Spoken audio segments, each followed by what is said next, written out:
Est-ce que tu t'es déjà demandé pourquoi A plus B au carré, c'est égal à A au carré plus 2AB plus B au carré? Tu sais, cette fameuse identité remarquable qu'on parle souvent. Alors, je te propose ici, dans cette vidéo, deux démonstrations. La première, ça va être une démonstration algébrique, et la seconde, ça va être une démonstration géométrique. Ici,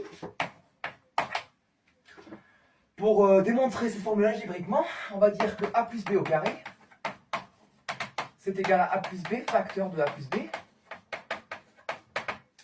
puisque c'est fois lui-même. Et donc on va développer, ça va nous faire du A fois A plus A fois B plus B fois A plus B fois B.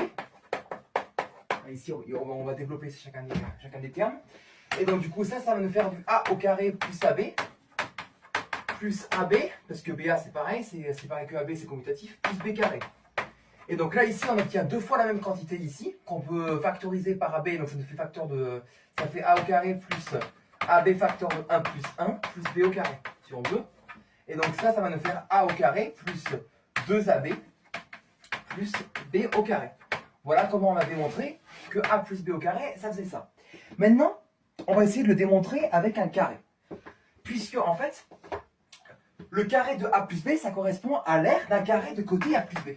Là, ici, on a A plus B également, comme je n'ai pas mentionné, mais là, c'est pareil, c'est la même longueur qu'ici. Et en fait, on va découper ce carré. On va découper ce carré, mais ici, pour la longueur A plus B, on va mettre un côté une distance A et une distance B. Et en tout, ça va nous faire du A plus B, c'est toutes ces distances. Et cette distance-là, c'est la même que celle-là, et la distance B qui est là, c'est la même que celle-là, puisque c'est la même distance entre les côtés ici. Ce côté-là, c'est le même que celui-là. Donc, c'est-à-dire que A ici, que la distance A ici, c'est la même que la distance A ici, que celle-là, c'est égal à celle-là. Bon, c'est vrai que mon schéma n'est pas très à l'échelle, excusez-moi. Donc ici, on peut répartir ce carré et on peut le découper. Là, on va obtenir un carré de côté A fois A, d'aire A fois A, pardon. Donc finalement, on va obtenir un premier carré de côté A. On va obtenir ici une seconde figure avec un côté qui est B et un côté qui est A. Ok.